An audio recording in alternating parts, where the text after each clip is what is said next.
ان کا area of operation مقرر کر دیا گیا. ان سے یہ کہہ دیا گیا ہے کہ بھائی آپ کے ایریا میں چونکہ آپ کی گاڑیاں چلتی ہیں، ہم اپنے وسائل کے لیے پیٹرول درآمد کرتے ہیں تو آپ وہ استعمال کرتے ہیں، تو اس لیے آپ ہماری ترقی میں اپنا حصہ ڈالیں. اور انہوں نے کہا ٹیکس لگا دیں، تو انہوں نے حکومت نے کہا کہ نہیں، ٹیکس چوری شروع ہو جاتی ہے، پھر کرپشن شروع ہو جاتی ہے، تو آپ اپنے ایریا آف آپریشن میں سڑک کی مرمت کر دیا کریں اور بجلی کے ذمہ دار ہیں آپ. تو بس وہ پھر اس ایریا میں 2 کلومیٹر 4 کلومیٹر جو بھی طے ہو گیا، وہ اس ایریا میں گرینری کے، سڑک کی صفائی کے، روشنی کی دستیابی کے، ہر چیز کے ذمہ دار تھے ان کے بل پے کرنے کے. یہ پاکستان میں بھی ہو سکتا ہے. دنیا بھر میں جب یہ شہر ترقی کرتے ہیں تو ان کی ترقی میں جو ان کے سویلین ادارے ہوتے ہیں وہ بھی شامل ہوتے ہیں، لیکن ساتھ ساتھ جو پرائیویٹ ادارے ہوتے ہیں وہ بھی شامل ہوتے ہیں. اور یہ پرائیویٹ ادارے نے کیا تو وہ ایک طوفان بدتمیزی شروع کر دیا گیا. وہ اس کو پولیٹیکل کانٹیکس میں لے لیا گیا کہ جی حکومت چمچا گیری کرتی ہے اور یہ وہ، اور ایک عجیب قسم کی گفتگو کی کہ یہ ساری گفتگو زیادہ تر 99% ان لوگوں نے کی جن کا تعلق پی ٹی آئی سے ہے. اور وہ میرے دوست ہیں، بہت ہی بھائیوں کی طرح کے دوست ہیں، عبدالحادی. ان کا یہ کہنا ہے کہ عمران خان صاحب نے ایک نسل جو اس طرح تیار کر دیا، بس اس کا اللہ ہی حافظ ہے، اس کا کچھ نہیں ہو سکتا. یہ یہی کرتے رہیں گے، کیونکہ بھئی اگر فرض کیجئے جو صاحب ہیں جنہوں نے وہ لگایا، اگر وہ بہت کرپٹ ہیں تو جائیے آپ ان کے خلاف شکایت لے کر کارروائی کرائیے. ویسے تو آپ بولتے نہیں. جب وہ عمران خان کے ساتھ تھے، ان کو فنڈ کر رہے تھے اور ان کی وجہ سے انہوں نے کچھ مشکل بھی بھگتی، اس وقت تو وہ بہت اچھے تھے، یہ سارے ان کے ساتھ کھڑے ہوئے تھے. اب انہوں نے ایک جگہ ایک ترقی کا ایک سلسلہ شروع کیا، وہ لگا دیا، شہر کی خوبصورتی میں اضافہ ہوا. ہم آپ رہتے ہیں اس شہر میں، تو لوگوں نے تنقید کا نشانہ بنانا شروع کر دیا، اس کو پولیٹیکل کانٹیکس میں لے گئے. یہ بہت غلط بات ہے. لیکن اس کا دوسرا پہلو بھی ہے ناظرین، کہ حکومت نے ڈر کے اس تنقید سے اس کو ہٹانا شروع کر دیا، وہاں سے ہٹانے کا فیصلہ کر لیا گیا ہے. شاید ایک ہاتھ ہٹا بھی لیا گیا ہے. لیکن سوال یہ کہ کیا حکومتیں، ہماری حکومتیں، پاکستان کی حکومتیں تنقید سے، عوامی احتجاج سے اسی طرح ڈرتی ہیں؟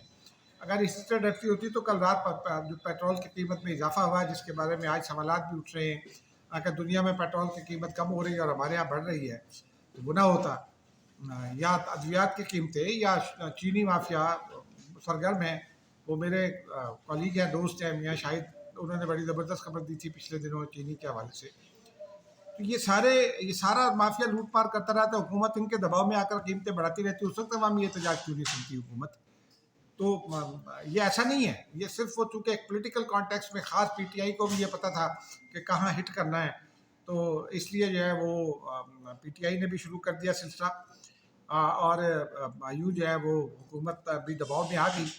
اللہ کرے ہماری حکومتیں دباؤ برداشت کرنا سیکھیں اس طرح کے معاملات میں، اور دباؤ لینا سیکھیں پیٹرولیم کی قیمتوں جیسے معاملات میں، مہنگائی جیسے معاملات میں، عوامی ایشوز پر جس سے لوگ تنگ ہوتے ہیں. اب ناظرین آتے ہیں ایک اور خبر کی جانب. سینٹ الیکشن کا معاملہ ہے. الیکشن کمیشن نے تقسیم کر دی ہیں. جو پی ٹی آئی کی نشستیں تھیں وہ J U I, Noon league, peoples party, A N P اور پی ٹی آئی پارلیمنٹیرینز میں.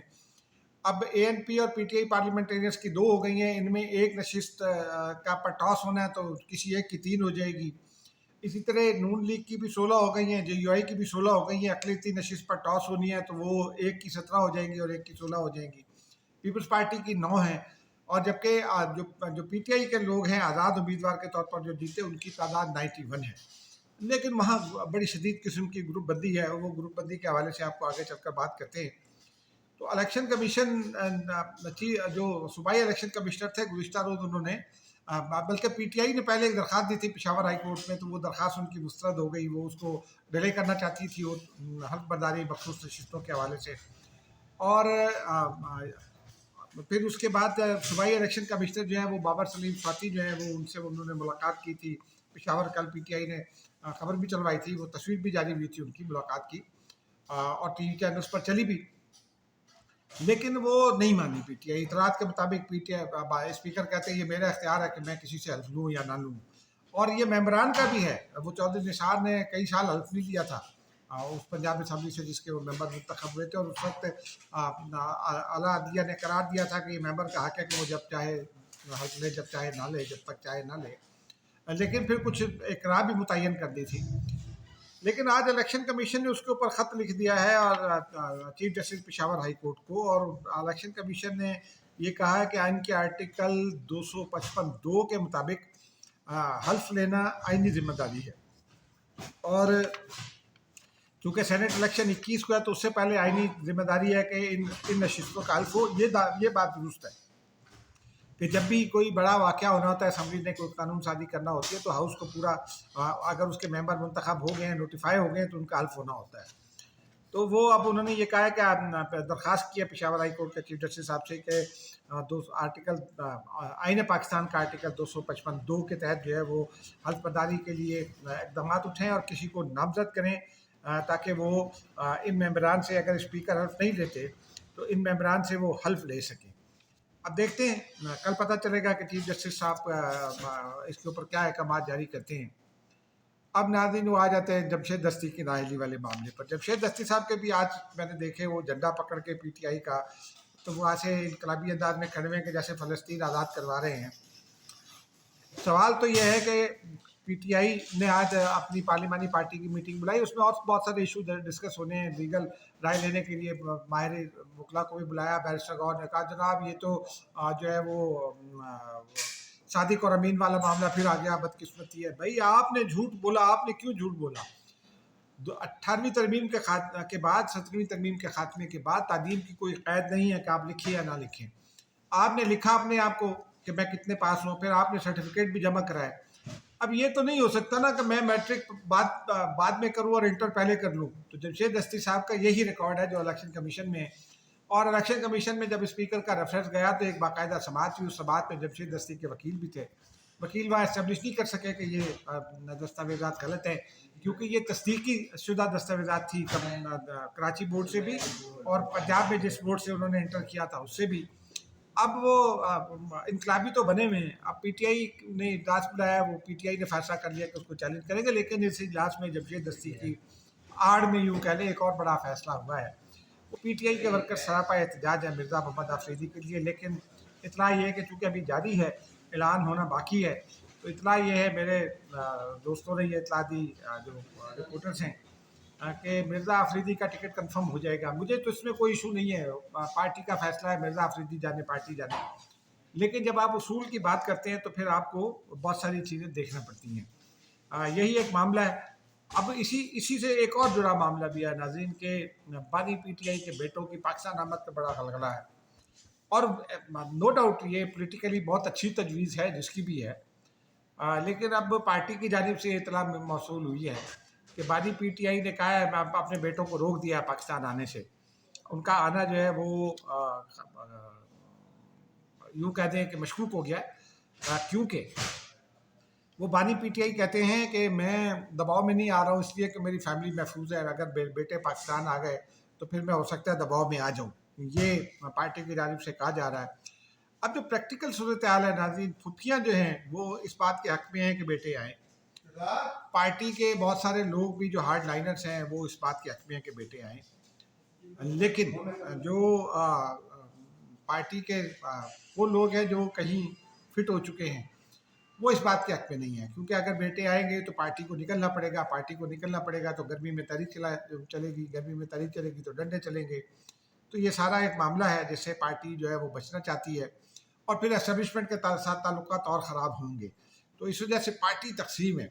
بلکہ بقول شخص پارٹی میں جو ہارڈ لائنرز ہیں وہ اور جو سافٹ لائنرز ہیں یا پرو اسٹیبلشمنٹ عناصر ہیں وہ گتھم گتھا ہیں۔ اب یہ آپ نے گزشتہ روز بھی دیکھا تھا، ہم نے ولاگ بھی کیا، اخبارات میں بھی خبریں چھپیں، وہ یوں سمجھیے کہ ایک طرح سے ہاتھا پائی تک بات پہنچنے والی ہے، اور اس کی ایک مثال یہ ہے کہ جب مرزا آفریدی کے گھر لاہور گئے تھے علی امین گڈھا پور، تو وہاں عالیہ حمزہ نے کچھ ٹویٹ کر دیا تھا۔ اب عمران خان نے سلمان اکرم راجہ کو کہا جا رہا ہے ذرائع کی جانب سے کہ بہت سخت پیغام بھیجا ہے، اور ان سے کہا کہ وہ عالیہ حمزہ سے معافی مانگیں، تو آج سلمان اکرم راجہ اچھے بچے بنے ہوئے تھے اجلاس میں، تو انہوں نے کہا عالیہ میری بہن ہے، میں ان کو فون کروں گا، ان سے معذرت بھی کروں گا۔ وہ پھر انہوں نے کچھ توجیہ پیش کی کہ وہ یوں کرنا چاہتا تھا، میں یوں کرنا چاہتا تھا، لیکن بہرحال ایک بار پھر عالیہ حمزہ جیت گئیں۔ علی ظفر صاحب کا بھی ایک بڑا مزیدار ویڈیو آیا ہے، انہوں نے وہ چونکہ لاہور کا بیک گراؤنڈ ہے دونوں کا، سلمان اکرم راجہ بھی قانون سے وابستہ فیملی سے ہے، اور علی ظفر بھی سیکنڈ جنریشن فیملی سے ہے، قانون سے وابستہ، بلکہ شاید تھرڈ جنریشن سے ہوں.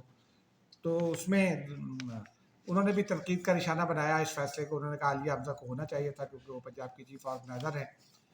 تو بہرحال اس درمیان میں عمران خان صاحب کی جو ہمشیرہ ہیں وہ ایک بات رہ گئی.